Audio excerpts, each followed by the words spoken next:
Last week, I shared a little anecdote where my daughter Fleur was in Australia for 10 days. She now lives in Whistler in Canada. She's gone with a boyfriend for a year abroad experience.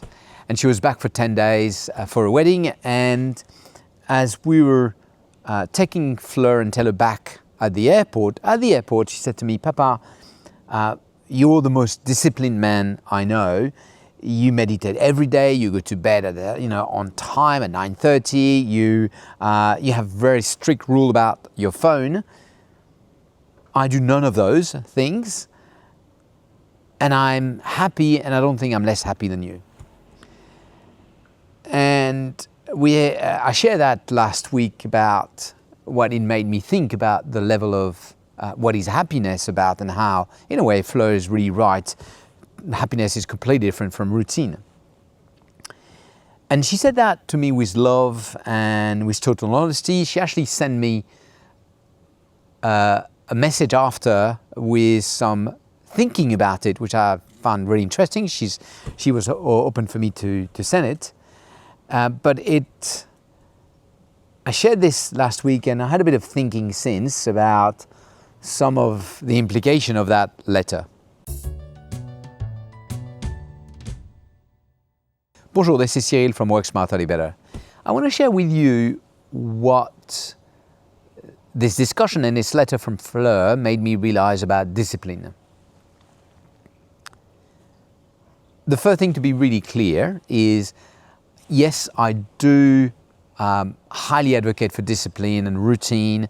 I have built some daily, some weekly. I've got an ideal week where I've created my routine. But the first thing to be really clear is I am not as disciplined as people think. I am not by far the most disciplined man on earth. I have a discipline not to eat sugar in my diet, and I love chocolate, and I fail miserably on a regular basis. I have a discipline not to scroll on social media. I have tried quite a few things, and the thing that works the best for me is I have limited my app on certain app like Instagram for 10 minutes per day. But sometime I fail and I still go and spend far too much time on it. I have discipline to meditate every day. I don't. I have a discipline to go on bed every day at 9:30, or to start my bed routine 9:30, to be in bed by 9:45. I don't. So I'm far from being perfect on this one. But I think discipline can be useful in some aspect of life. First of all, I think there's a different moment of your life.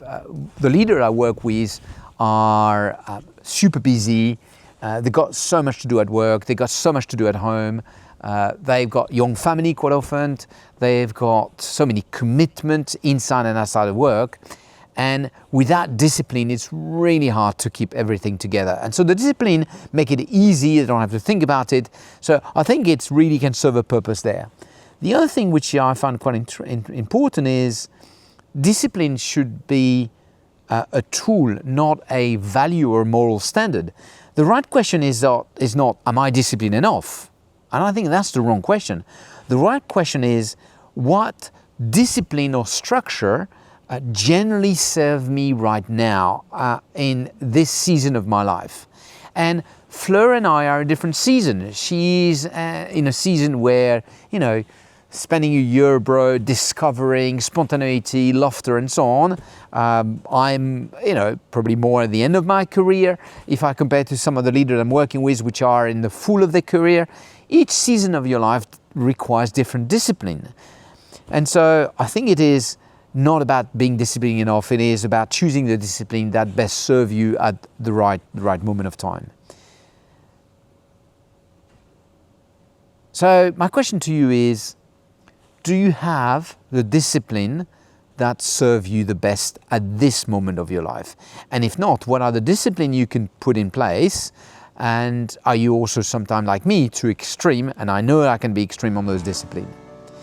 This is this week Work Smarter, Live Better tip. I hope you enjoy it. You have a lovely day. À bientôt.